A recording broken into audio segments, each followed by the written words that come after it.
Okay, so hey guys, we are live again today. Super cool to talk about some areas which has been growing a lot in that time of global lockdown. Definitely, as we look around, there are some things which are winning from this crisis. Some things are going really rough time. But today we have very good talk about the area which has been skyrocketing. We have basically super internationally. We have first Stas, who is based in basically in LA now, and then we have Dmitri from Bolt, who is based at this moment in St. Petersburg, but usually lives in Thailand. But let's start from Stas you. So how is LA doing? A little bit tell background. What is Allset? Because even though many people know, but can you just tell what is Allset doing and how have you done in the last months and more? Hi Ragnar, it's good to be back actually on your program. Thank you very much. So in terms of the LA is doing like as usually, everybody running, training, trying to get on the beach until police catch them. However, in terms of the business, everything quiet, nothing works apart the restaurants. Fortunately for us, restaurants and grocery stores are open. Restaurants only open for delivery and takeout. So as you know, Allset was first company that launched to offer pre-orders for dining. Kind of you pre-order in advance and then you arrive to a restaurant and you have a full restaurant experience with the table, no boxes. And basically you served within 5 minutes after arrival. And then you're free to go because it's already paid. So now we can see that we're a different company. We don't do dining anymore right now. We have that feature. We just make that not available at the moment.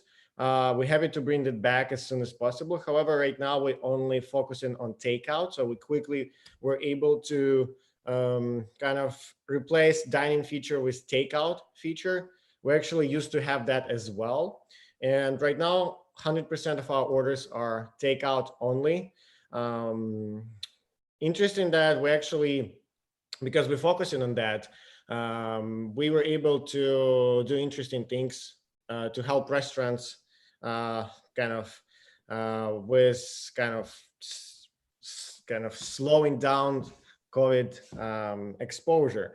So because delivery companies, I'm pretty sure Bolt also have that like contactless delivery, and everybody, okay, so now we have contactless delivery. Trust me, like with the power of magic, we bring this food to you and nobody touched it. And then you can open your door, it's there without any delivery person. So in order to respond to that, because we saw, okay, so now everybody rushed to do delivery or to grocery stores and nobody needs any takeout right now, because still you need to interact with people. So in order to fight that, and actually because of that, our sales dropped around 60% right away. First week, we dropped 60%. Then we kind of, okay, what we're gonna do? So we actually before was planning a relaunch for takeout, and we prepared special stations at restaurants where when you arrive to a restaurant, instead of coming to a person like a worker saying, hey, I'm with Allset or Uber Eats, my name is Stas and I have order number, blah, blah, blah. And then the staff worker goes to the kitchen to bring your order. This is how actually regular takeout works. So we decided to fix that. And we created special areas where instead of communicating with the restaurant staff, you just go to that area nearby entrance and you will be able to see your box with your name on it and you can grab it and get out without any interaction. So we call that, basically for us, it was regular takeout. We just wanted to improve user experience. However, as soon as delivery guys created contactless takeout, we were like, okay, so how we actually can do similar stuff even better. So we called it contactless takeout. And right now, most of our restaurants actually have that stations. I really believe that helps a lot to restaurants and to customers to slow down the spread of coronavirus because we eliminated interactions with restaurants like at all. And we know that the virus is not spreading through kind of surfaces. It's already proven. So there is no, it's super safe.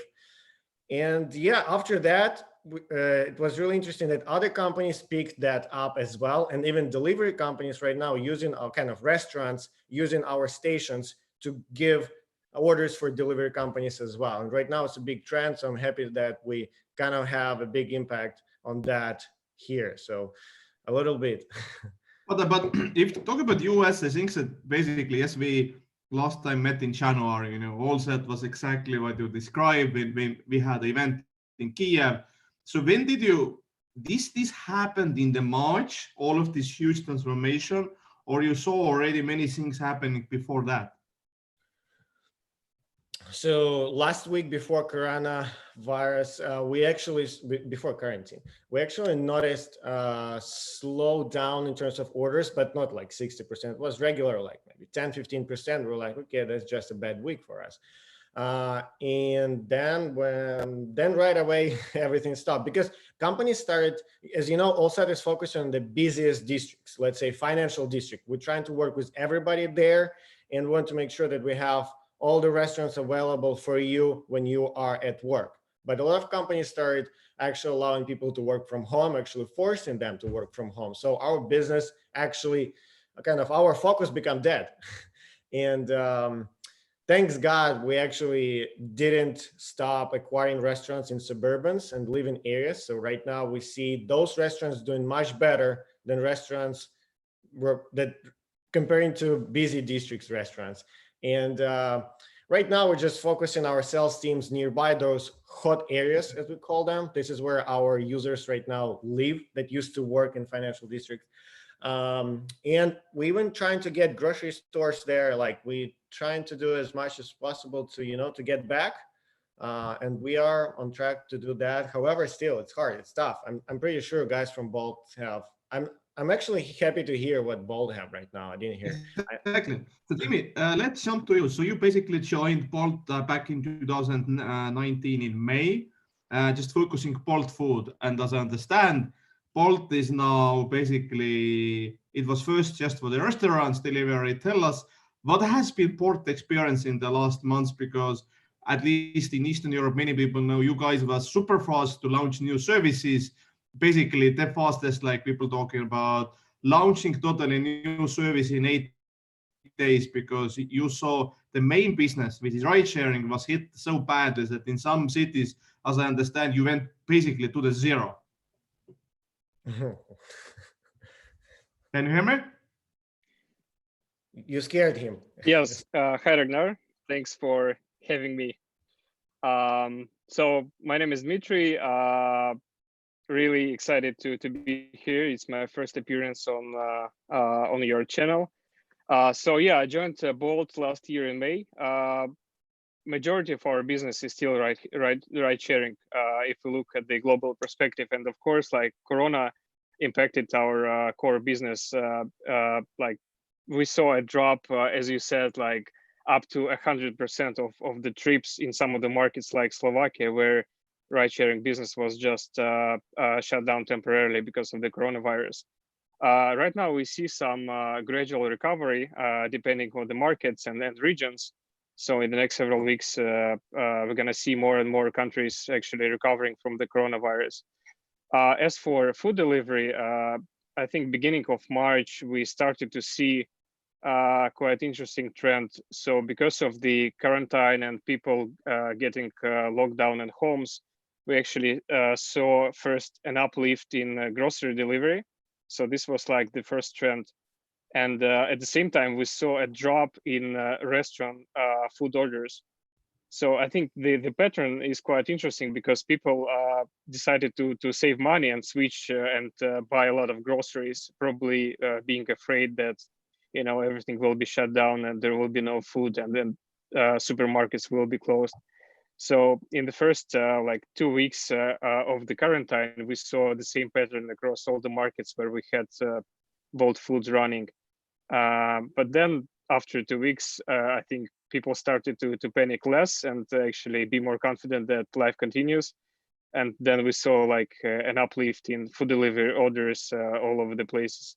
So since then, like since mid March, I think we started to grow in our food delivery business quite a lot. And we leveraged this trend to first of all to expand to more markets, because we already had like all the key assets in place. Like we had ride-hailing teams available to help us scale the business. We had the technology infrastructure in place, and then the HQ team that supported so faster expansion into the new markets.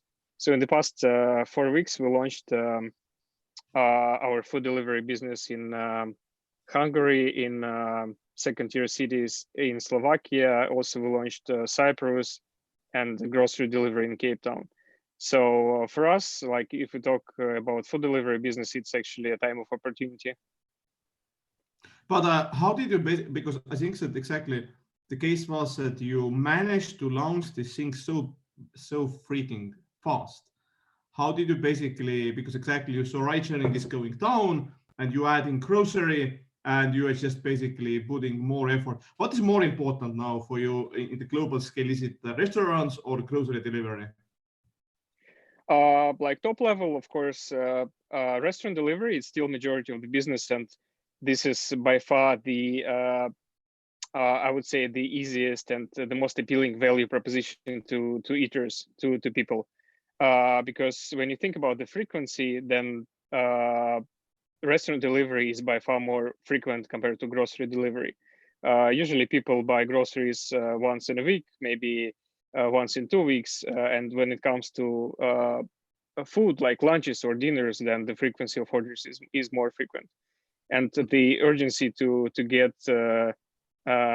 you know, to not to get hungry when you want like a fast business lunch or a dinner at home, then of course you switch to restaurant delivery.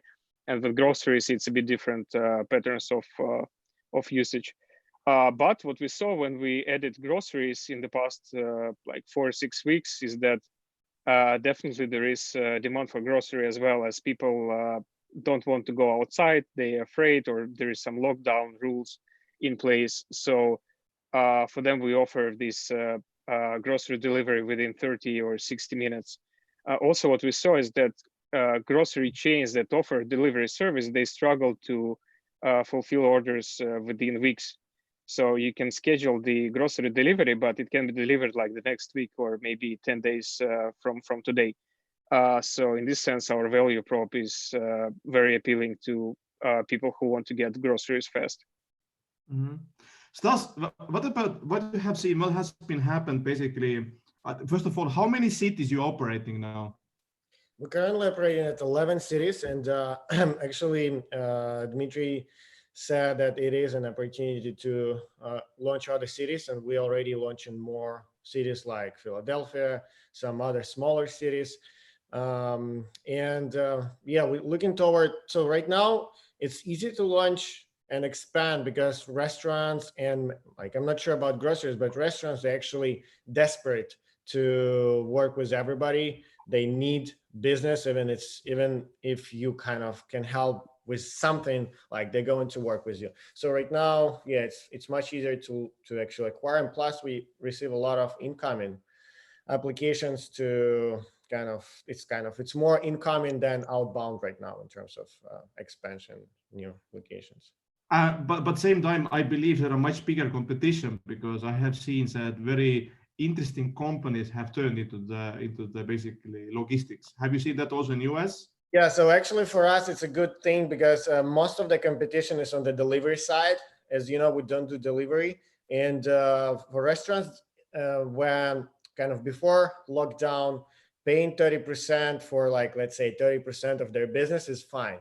But right now, when there's no offline business, no dining business, and you only focusing on third-party players, a lot of restaurants actually right now exploring takeout companies that only focusing on that vertical. So they pay less commission, not 30%, but around 10%, which actually allows them to operate successfully. Right now, I know a lot of cases where restaurants only focusing on delivery, and even though they're popular, they still can't make enough money to survive because their margin's not working for them right now. But yeah, I'm pretty sure like delivery companies going to adapt, but there are not many competition in terms of takeout because delivery companies have that feature, but they're not focusing on that feature. But those who focus on that feature, there are not many companies right now. So there are competition, but restaurants will work with everybody right now. And how many states is this? 11 cities? 11 states or less? This is around 10 states. Okay. Actually, I didn't count. Okay, but I believe US as like Europe, you know, states are looking this lockdown much differently. How much you can see this like basically city by city. Okay, here are the rules, here are the things, and you see like now the things dropping up. Now the things. So, for example, New York totally locked down. So New York used to be our #1 market. Right now, #1 market moving slowly to LA and Houston. New York is not #1 already. So Houston is getting big because Houston wasn't kind of hit so hard, and they're like more chill there. I don't know. There are not many cases. People are not worrying to get out there. Same with maybe Miami. But it's interesting, LA as well. People like are not super worried about that. So in New York, everybody don't want to get out. So right now it's really hard to grow there. But I know that there are already 6 states that confirmed, or 5, that they're going back to normal from Monday. So interesting to see that, like Southern Carolina or something like that. But we're not right there. We'll see how it goes. I think Texas will follow that trend, and other states exploring that. So for sure, New York maybe on the lockdown will be much more longer, but other states may go back earlier. Mm-hmm. And Dmitri, what about exactly, you talked already that for the ride sharing, many countries was basically, so some countries was total lockdown, and now you're operating in different countries. How much you like, is your, like, do you see that the KPIs and metrics are literally changing day by day? Or how is your experience if you look different cities and different habits and so on? Are you referring to ride-hailing business or food delivery? Food delivery. Right. So in food delivery, what we see is that the average order value is increasing because people, like with grocery delivery, the average check is higher compared to restaurant delivery, right? So we see an increase in average order basket. So that's one trend.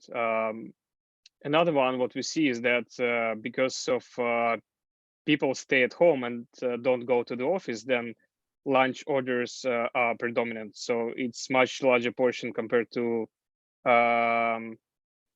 sorry, no, the opposite is actually, the dinner orders are predominantly compared to lunch, because people don't go to work and have less urgency to order, let's say, a business lunch, right? Mm-hmm. So it's more shifting towards dinner orders, and then weekend orders is the same pattern. They were quite popular always.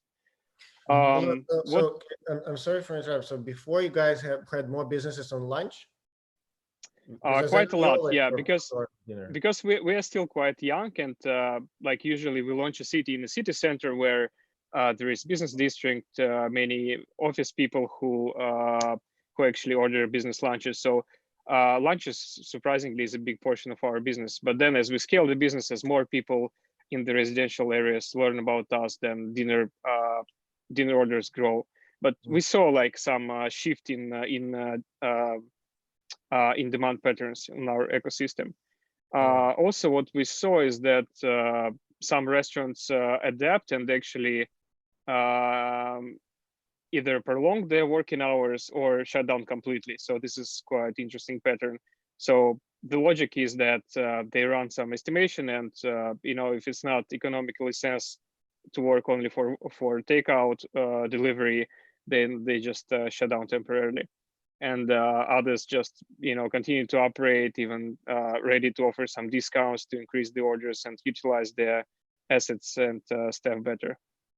But so far you have mainly, like, as I understand, do you do also now the food or like restaurant delivery in Africa, or you just do grocery in Africa only? We do only groceries in Cape Town, so it's one city in Africa. And actually, before the lockdown and coronavirus, we have the local South Africa team on the ground, and they were preparing to launch the city actually. So right now we cannot do this because all the restaurants are shut down temporarily in South Africa. So we're waiting for the time when this is eliminated and we can launch food delivery. But if you think about Zen Europe, which was very active in Hungary and so on, does this have made restaurants more like, just in US examples and then from Stas, there are restaurants are very open to join and so on. So things are, say, very eager. What about Europe? Like what is your experience about Europe? How restaurants has been, I'll say more, yes, please come, please add us, or?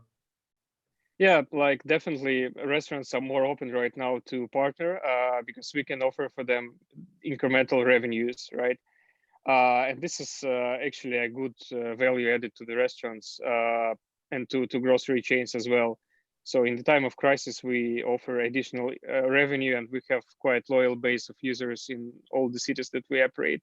Also, to add on top of this, our other vertical of partners is actually our drivers or couriers. So, for example, in Slovakia, we don't operate ride-hailing at the moment, but at the same time, we offer additional earnings to our drivers, right? So they can sign up and become couriers. And this was actually one of the reasons why we scaled so fast to other markets, to offer opportunities, earnings to our drivers and support them. Cool.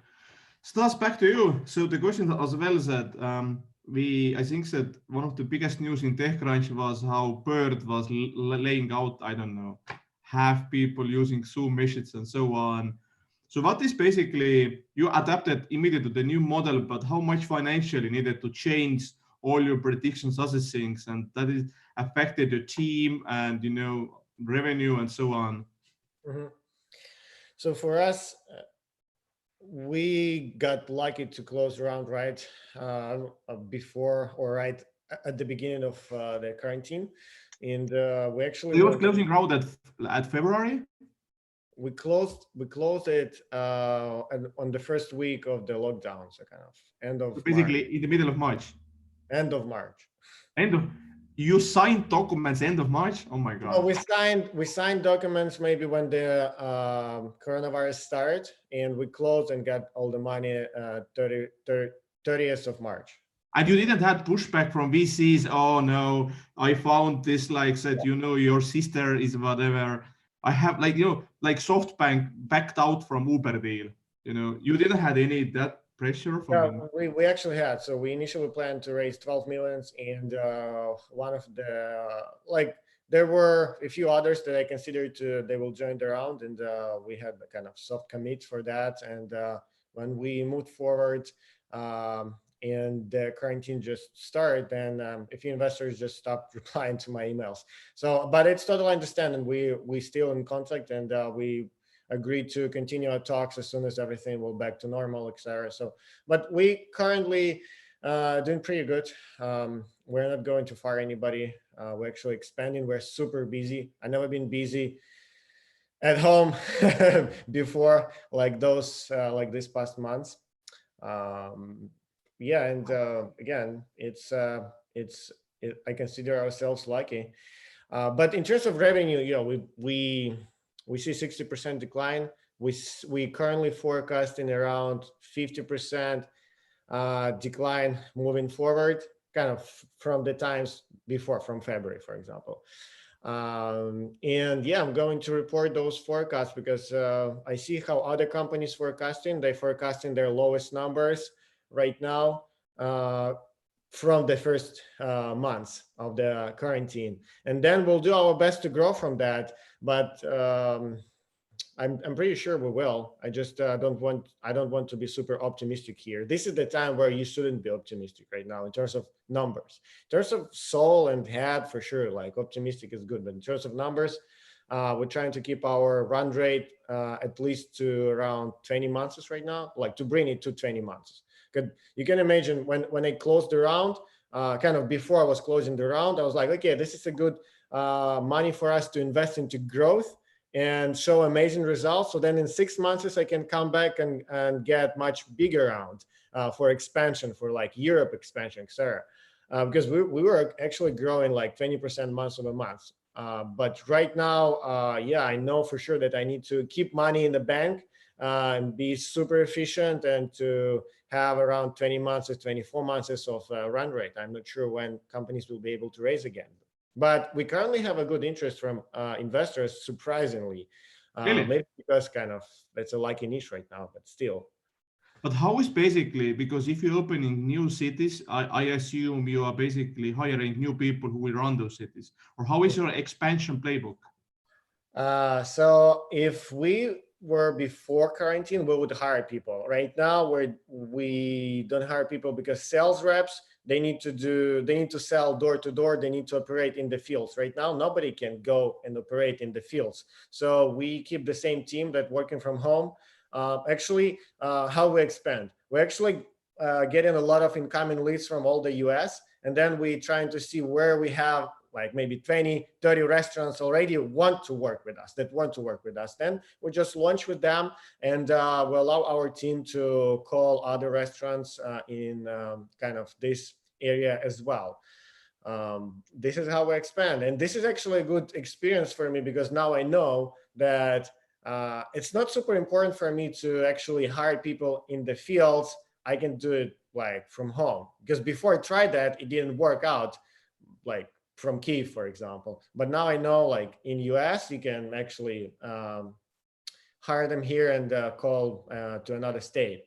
It works for me well. I don't need. So basically, for you now, opening new cities is so much more effective by the cash and also by the time. Awesome. So what about, back to you, Dmitri, like how many cities you actually is in your pipeline where you're planning to open like the food delivery in restaurants? Yeah, right now we operate, I think, in around 12 cities, maybe up to 15. They are in Baltics, Malta, Cyprus, Slovakia, Cape Town. And until the end of this year, I think the top level plan is to operate in around 20 countries and around 40 cities, maybe a bit more. Yeah, so to add to what Stas mentioned, like we do everything completely remotely, working from home. We sign up restaurants remotely.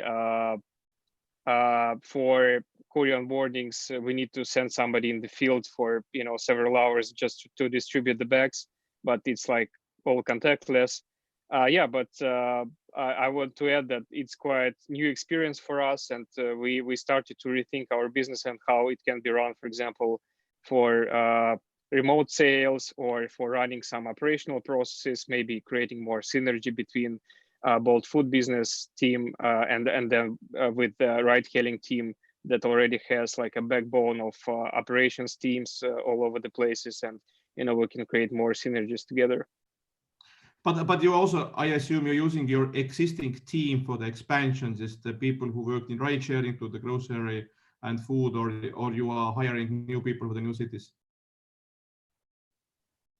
Right now, we don't hire temporarily. We just leveraged on our ride-hailing teams all over the world, because it's basically the resource and expertise that we have. And because they were less utilized because of coronavirus and drop in ride-hailing business, then they helped us to launch exactly these markets. That's part of the equation how we can scale so fast. But after some time, maybe within 1 to 2 months, we will start to hire our own dedicated team for food in the new markets. And so basically, it will depend on the local ride-sharing teams how much they have energy and effort to go and open also the food delivery, or you are deciding this from the central management. Yeah, sure. We have a playbook at HQ and some criteria, under which we launch a market and evaluate this. I think the top criteria of launching would be to have key account restaurants signed up for launch, and then a certain number of restaurants in the city ready to go live from day one. It can be between 50, 100, maybe in some markets 150.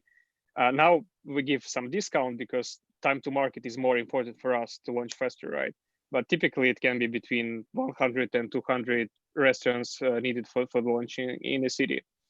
So this is basically the city size have to have at least 200 restaurants. That's the criteria, minimum size. I would say between 100 and 200. It depends on the city size. Yeah. For some larger cities like I don't know, London, it can be more definitely because it's already quite a competitive market, and we need to have more restaurants there. But the key is to have strong launch partners, big names that people recognize and are willing to order from those places. And would you also consider opening the food delivery outside of your ride-sharing cities, like some cities where you don't operate ride-sharing, but would open up food delivery, or no? We are evaluating this right now. I would say the focus is mostly to create more synergy between the businesses and to use our existing infrastructure, like for example, local teams, local knowledge about the market, and loyal users who can use both of our apps. So this is quite strong reason to go first of all and prioritize markets where we run the business already. Okay. How much you have felt this competition now? Because I have seen, as I said, in Estonia, even taxi companies are doing this very random things happening, just delivery. How you have seen this in Europe? I mean, yeah, there are delivery companies popping up here and there, and everybody is delivering, like even some relatives maybe of, restaurant workers and stuff, and some random companies. But this is like short term, and this is like the time to make incremental earnings, right? Long term, all these companies and people will switch back to their normal businesses and interactions. So I mean, it's not a competition, I would say. It's just an opportunity to survive this crisis, and it's really great that delivery can actually offer people to earn more money during these hard times. Got it. Stas, back to you. So basically, No, I'm sorry. Can I ask one question, Dmitri? So I guess I think it's really interesting that you guys are right now launching grocery stores, because we're also trying to do it. Did you guys have that before, or you just started doing groceries? Dmitri. We had negotiations with some grocery chains before, like starting from Q4 last year, but they didn't have much intention and urgency to launch, because they were quite confident in revenue streams. They didn't see this added value in online grocery within like 1 hour. But now everything changed, and the sales funnel went much faster. And you're working with only big chains or with small standalone grocery stores as well? Mostly big chains, like those brands that are recognized by people. And as I guess, you guys don't have any commission for them. You charge convenience fee from users, right? We do both. Like we do both, because it's always a trade-off. Of course, we can charge zero commission, but then we need to offset it with high delivery fees for eater. Let's say charge eaters €5. I think the best scenario is somewhere in the middle. So we charge some commission the groceries, but then also the end user, because the lower the delivery fee, then the better the conversions, and you open the market to more people. So you guys didn't think to go to small grocery stores, but basically, yeah, for you it doesn't make any sense. I got it. I mean, it's more hassle at this moment, so it's rather to sign up with Rimi, for example, and scale it to Baltics, like three countries, 20 cities. So this is actually interesting why we started thinking on groceries, but on a different side. So because we are super local for people who want to get out near and get something quick nearby, small orders. So same with groceries. If I want to buy my weekly grocery to my home, I go to Instacart or maybe to Bolt if I'm in Europe. But if I want like something small nearby, go to my like local grocery store. I still don't want to touch and speak with everybody there. So we noticed that those guys not working with any of other platforms at all. And we decided how about we will be working with them right now. This niche is going to be really interesting. And I definitely see that we're going to be in a different world after quarantine. I think takeout will be new dine-in, and groceries will be more digital than they used to be. So congrats, guys, on kind of help pushing the digitization here as well. So, right, I got my replies. Thank you, Dmitri. But what about I think that definitely we are seeing most likely changes which generation hasn't seen, which means that predicting how would look like the basically new norm after month 2-3 is basically impossible. Or what is your take exactly? You already was describing that you believe people would go and eat less inside of the restaurants. Because if you looked, we have only one country, we have 2 countries actually where we can look something. We can look in China and in South Korea. And so far, if you look those tiny pieces which coming out of these countries, the habits hasn't changed so much, but they haven't not seen the damage what is US going through now. What is your prediction, or you need to make some plans, like what happens in maybe August, September? So yeah, this is really good. Believe me or not, but thanks to this, I can look into future right now. All I need to do just go to special magical circle where I can look into and see what's going to be in 3 months. But basically, yeah, I go to news and I read what's going on in China right now. And there are a lot of articles, especially on the restaurant industry. So they actually cut off their dining rooms for 50%. So basically, and there is a 6 feet, there should be 6 feet between each table. And all restaurants reporting that people they all want to get into inside. There are a lot of people outside. However, takeout orders right now bigger than dine-in orders. Dine-in is like still 50% decline, but takeout and delivery is much higher. So we definitely see that at least within the first few months after the quarantine is back. Which I actually eager to see here as well and participate and like woohoo, and finally get back to raising. What else? Then definitely on the bad side, 30%, around 30% of restaurants will not be able to reopen, unfortunately, because they lost their employees, they lost their money, they are not in with a good relations with their landlords already or something. So yeah, there will be less restaurants, but overall, we'll be back to normal. I hope within the next 3 months, but still, it will be a different world. There will be rules. Hey, you can't come closer there. You need to wear masks when you go to groceries.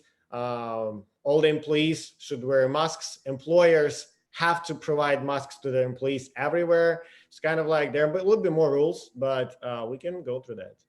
What is have you seen already, like, if you look different restaurant types, like who are getting like the biggest hit, expensive or cheap, or any kind of correlations or nothing? Nothing so yet. Fine dining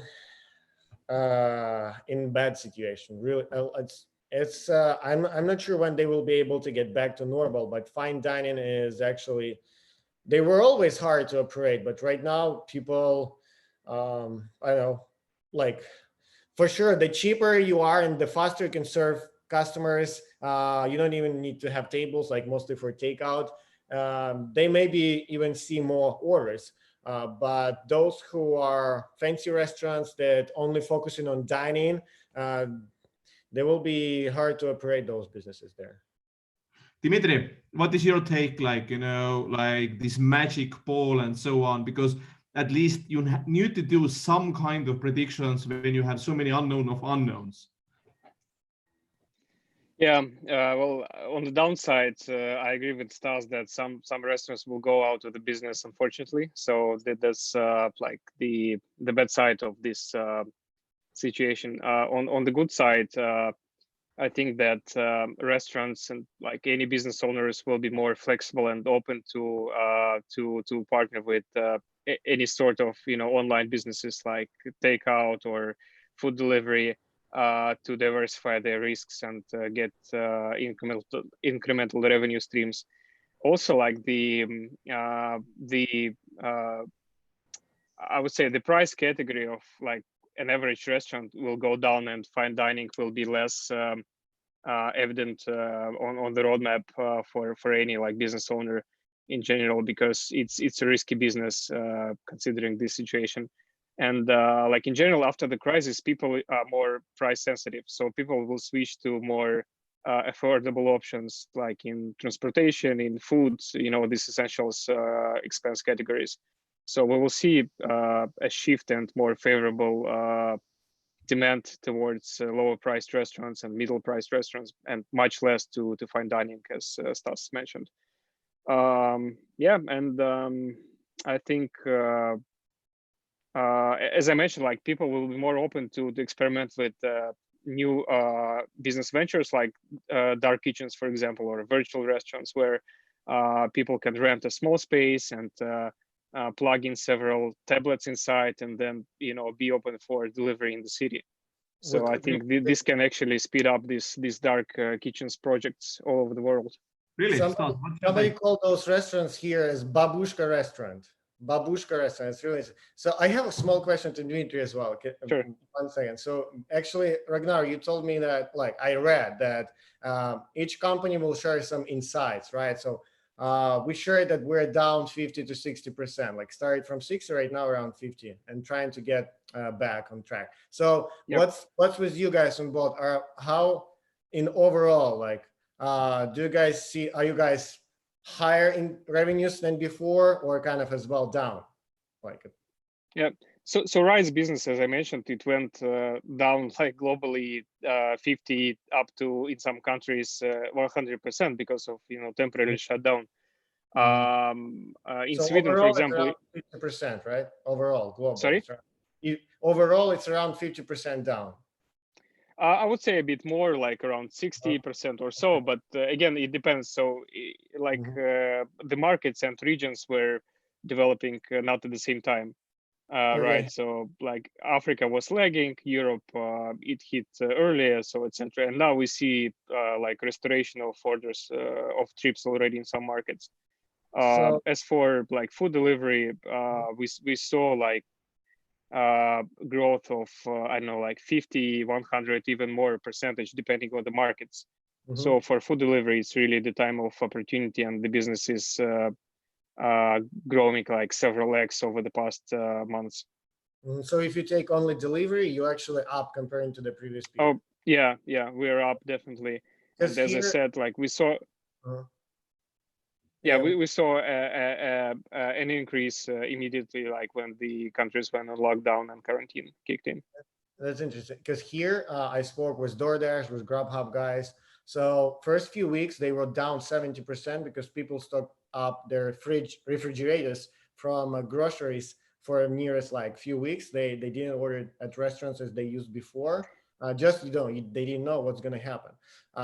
So this is what they reported. But right now, I don't know like how they're doing. I know as well they have problem with people, so not many people ready to work and deliver kind of food from restaurant to a customer. Do you guys have that problem as well?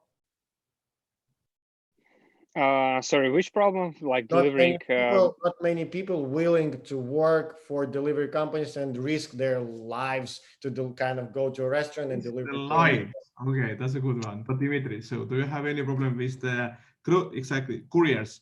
Workforce, yeah.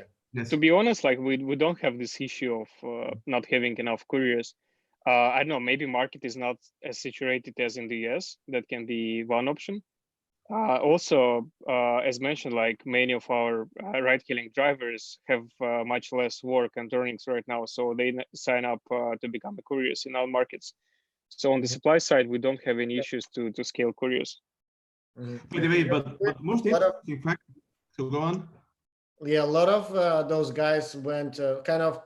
A lot of couriers got hired by Instacart.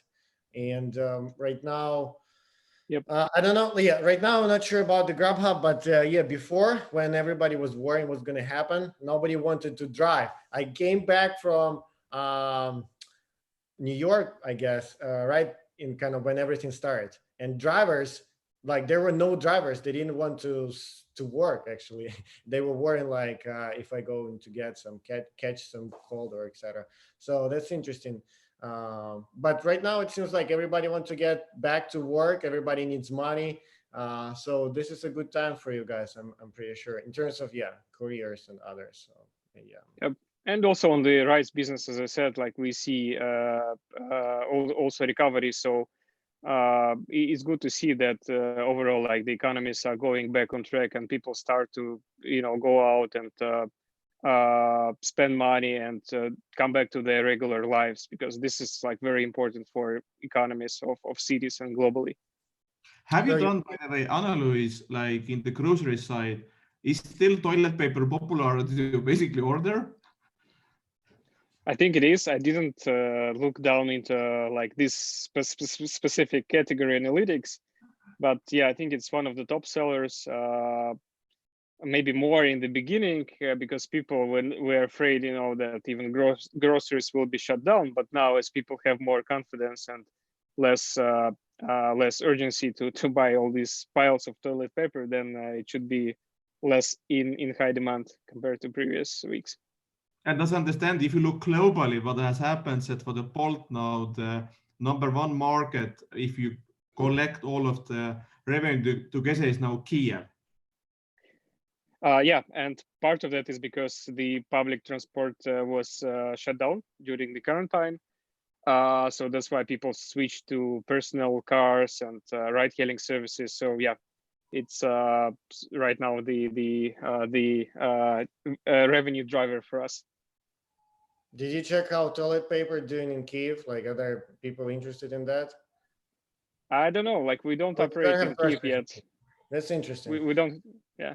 It seems like in US, people first thing I don't know, that happened, they like went to a toilet or whatever. They scared to toilet because for the first few weeks you wasn't able to find any. I was stealing toilet paper somewhere in the public spaces. Like, I need some.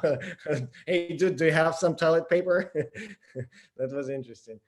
But one more thing, like basically, Dmitri, what about this new service that you opened, like the parcel delivery? Like, have it like it's B2B? How successful this experiment have been so far?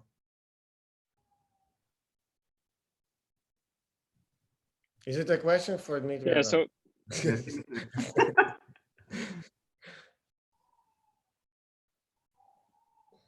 Yeah, guys, do you hear me? Yes. Yeah. I think that you have. Did you hear the question, Dmitri? Okay. Yeah, the question is about business delivery, like B2B product, right? Yes. Yeah. So, like again, we had some free resources available during the Corona crisis, and we were thinking, of what kind of value or business line we can experiment and launch. So on top of our like backend and some technology stack, we decided to go with B2B delivery service to e-commerce and small stores. And this is essentially a button, like a web interface that allows companies to request a courier on demand and then deliver any goods to the endpoint customer. So essentially it's B2B delivery service. Now it's in the experimental and phase. So we are signing up our launch partners in various markets, and then work on product improvement and see how demand is in this business. Mm-hmm. What is good is that we already have couriers available, so we use basically the same couriers that we have on the platform. Mm-hmm. I was just talking like 2 days ago, one bar in Estonia, and this guy did some very interesting experiment. Like, they basically started to offer like the package of the cocktails you can order, and they did like cocktail tasting in the Zoom, like literally every Friday. It was like, wow. So Stas, have you seen any kind of innovation by the restaurants in US that they tried to do something like I was just describing? So alcohol is up in sales everywhere. In restaurants, we get in super creative, and we're actually supporting them. Even bars, they say, hey, we're now working with Allset and pre-order your cocktails. Some of them just selling vodka by bottles with discounts. It's going pretty well, actually. Because they have some stock of alcohol, they need to make some money, and they like, hey, how about we start selling alcohol? And actually, government say like, okay, yeah, but it's fine, just sell all the alcohol, whatever works for you. So it's getting big, and I think bars seems like gonna be a different experience after the quarantine. Maybe there will be takeout bars where you kind of pre-order all the drinks and then you kind of hang out somewhere in the park, or you take it to go to home. I was participating in a lot of in a few online parties. I liked it as well. Pretty interesting experience. You can dress up. You got some cocktails from pickup bar nearby with Allset and have fun. Kind of interesting. We'll see how long we can survive on that. Because definitely, like the numbers are telling clearly that alcohol consumption is up, like literally, like everywhere. So as many things. So that's why I'm asking. I was surprised that they said, yeah, we had like, I don't know, I think that he told, like, given the fact that this is small bar in Tallinn, I think that they had like around 20 people and same time in the Zoom and said, let's open the #1 cocktail. It was like, wow, innovation. Dmitri, I think that you haven't gotten this license yet to deliver the alcohol. Have you looking into that? Is it too difficult in Europe?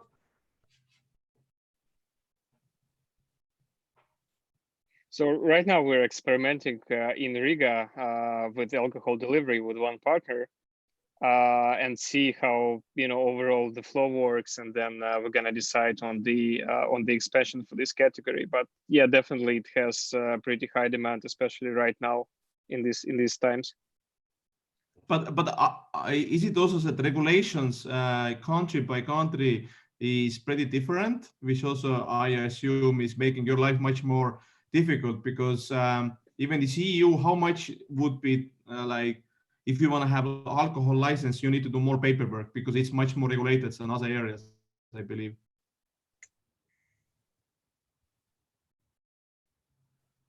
I would say it depends country by country, and we're looking into the regulations and the fees and what are the laws. In Latvia, for example, during the coronavirus, actually government lifted and simplified the regulations so that people can get access to alcohol easier. So it's quite interesting pattern. And yeah, it depends country by country, I would say, and we are looking into local laws and regulations. This is actually interesting. So governments say, hey guys, please drink, just don't get out, stay at home, drink safely. You know what? Here in US, they even say like, okay, drinking is like, it's fine, but how about guys, we also have weed. Just get weed, deliver weed, and relax, stay at home. And I'm really interested in what further, where are they going next? Because it seems like they just want to keep people at home, and they're ready to go for, I don't know, to some extra measures, sometimes. Okay, so we have also this. How about that? We can do that. Have you looked weed delivery, Stas, in your, or like weed, not delivery, but exactly picking up weed, It's a different license you need to acquire here, and we didn't look at that. It's already a pretty dense market. It already have its players. But for me, I'm not sure if customers really super interested in weed pickup. Maybe weed delivery may work, but weed pickup, usually it's like, they don't have big lines there. So, and I know people want to choose which one they like. They want to, I don't know, taste it, smell it, try it. Or there are some places where they can hang out there. They like some, I don't know, in San Francisco, for example, there are districts where they have all the needles, all the stuff. So just go there. But of course, it's a homeless district. So I'm kidding. But yeah, unfortunately, we're not there yet. I'm not sure when we'll be there. Can't comment. But I like we can talk and laugh on that, actually, Ragnar, sometimes. I'm not sure how many people watching us right now. So let's take how many people are actually watching right now? We will take, we are using Restream to stream in different streams, which is like, I had this yesterday, by the way, the fireside with Alex, and his revenue has been growing like pretty much, like he has all of the KPIs are like, I think so for him, like twice up and so on. So basically, we have more than 50 people in, or actually even more in the different streams, because we have like in one stream in Kiev, one in from the lift in Estonia, and so on. But one question which was asked by the community before, which I want to ask, and if you guys have questions, keep sending us. Is that let's start with you, Stas. Like, what about like in this time when you have to basically push everybody remotely? How much you needed to basically change how you lead the people and approaches other things? Because even though you had 2 offices always, Kiev and San Francisco before, now LA, 4.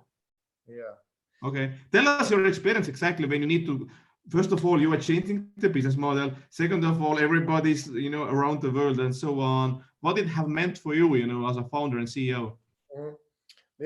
I was actually a huge not believer in work from home. It's like whoever worked from home or whoever requesting a sick day, whatever, they just don't want to work, or they're like lazy right now, whatever. Like, just if you want to work 100%, go to office. I'm pretty sure if you work from home, like there are a lot of distractions and you will not be able to perform as you can perform at the office. But right now, it's interesting that it's a good lesson for me that actually there are a lot of people that can perform good, even better at home. There is nothing bad in that. And all you need to do, just make sure they're comfortable. You speak with them often, you interact, and they have a lot of work to do, and then we have some big meetings where everybody can share what they done, how they doing. We even had a small party for everybody with updates. But also it's a good way to see who is not capable to work at home. And unfortunately, that means they are also not the best workers at the office. So it kind of helps you to understand who is more independent, who can work without day-to-day kind of overlook or without micromanagement, that can work. For example, they have their goal, they have their space on which they're working on, and they have their KPIs. That's it. They don't need anything else. The less questions I see from team members, actually the better, because that means they kind of will do it on their own. The more question I see from somebody like, hey, how about I post this sentence, or how about we reply to this comment with that, like, can you please work alone? And yeah, so this is a good sign to figure out who actually is capable, independent, amazing employee, and who is unfortunately not and requires management, day-to-day management. So right now, it helps me to just collect, upgrade. I know the team maybe, but mostly I'm surprised that most of our team is super independent. They actually don't ask a lot of questions. They do their work, and we see we are more productive right now. We are more busy right now. It's really cool. Cool. Dmitri, what about Bolt? Bolt has been always like super international. You have offices. I think you have more than, how many offices total Bolt has now? Like we operate in more than 35 countries. I think like more or less this is the number of offices that we have. Okay. So yeah, it has been really interesting experience to interact with so many remote teams inside Bolt Food and then other stakeholders from various countries. So definitely like key takeaways from this experience is that we can efficiently work and actually grow the business working remotely. We can focus on top priority projects and then be more specific about what we can do and what value we can create. Because like working remotely, it helps you really to be focused on only those projects that add value. And actually, so far we didn't see any drop in productivity or people's motivation. So that's quite interesting insight how engaged people can be by working remotely, staying at home 24/7, at the same time being engaged with the company and with the business that they're building. So I think so far only positive insights on my end and my team. And in the future, I will think how we can benefit actually from remote work and distributed teams, and how if we can go even faster, and what value we can build on top of this long term. But I think that Bolt is in that sense unique because you are the famous like opening Africa without visiting it, just using Skype. So most likely for you, this transformation hasn't been like so difficult as many others. But have you also like, because you needed to really rapidly like change the focus, you need to see, and how much like you have seen that this and that the mood is now changing, because I think that the bigger companies, at least it is difficult to make changes, but it seems that Bolt can move still so fast, and you have now 1,400 people or even more. I think 1,500 roughly. Okay, which is like a huge amount of people, and exactly how did and you, despite of that, you managed to exactly open new things in 7 or 8 days? I think part of that is first of all strong leadership, transparency inside the company, which helps to build transparency for all the employees, all the people, and keep everybody in the same information loop. I think this is quite important for making fast and smart decisions, and also like delegation and trust in people, because you cannot scale and operate so fast if you control everything from a group of limited people. So you need to trust people, you need to delegate more and empower people. Awesome, great. Really thank you for these insights, guys. We exactly are now finishing this this basically fireside, and it's so good to see that actually in these times when there are so much like talk about this and that, what is bad, how many opportunities you have. But I also agree that the new norm will be so much different, and I hope that for many people who was watching this fireside, you have maybe new ideas what you should try out and how to adapt into the new situation. So because of we have basically this week we have an anniversary when we opened when we entered Ukraine, and we are more active in Ukraine. So tomorrow we have also fireside with fireside, and then we have basically CEO of the very good security, and we talk why we believe Ukraine is still an amazing place and why it's so special place that Ukraine startup community can grow and can be winning out of that. So just the last word. So Stas, what is your recommendation for our viewers, like how basically to take maximum out of this unique time as a founder and entrepreneur? Right now it says it's actually time to, I heard some big subject somewhere, I guess somebody said it's time to build. Yeah, it's time to build. It's time to, if your business is kind of letting you to work, or you have some time to and you're not super busy with your customers, then for sure focus on your product, make sure how you can make it better after everything will be back to normal. For those who are, or figure out how to grow right now, for those who are busy, guys, I didn't know it's gonna be that, but unfortunately it's not us, and I hope we'll be able to, I don't know, take some time and relax, and I recommend everybody to relax as well if you have that time. But overall, it's a good time for creativity, to experiment, to launch new things, to become better, bigger, and whatever not killing us makes us stronger. Yeah, right. So just survive, and it's a fly or dead mode, right? So make sure you keep your mode on fly more. Dmitri, what is your recommendation? Yeah, I have two advice. I think first one would be to think about always, the risks and how we can mitigate risks. And it's not related to this particular crisis, but in general, when you run a business, you need to think, okay, am I doing the right thing long term for my business, for my venture? Is it sustainable? What are the major risks, and how can we mitigate them? Because it's always relevant, and it helps to build the biggest value and survive long term, especially in tech companies.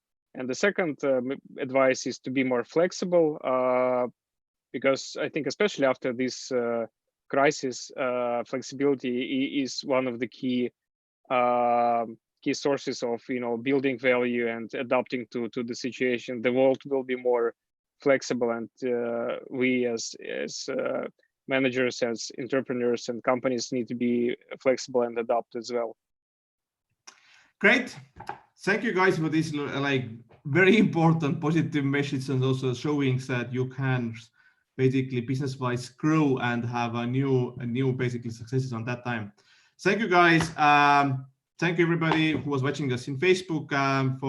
You can join tomorrow at the same time. Bye. Thank you, Joe. Thank you, Ragnar. Thanks, Stas. Thanks, guys. Bye.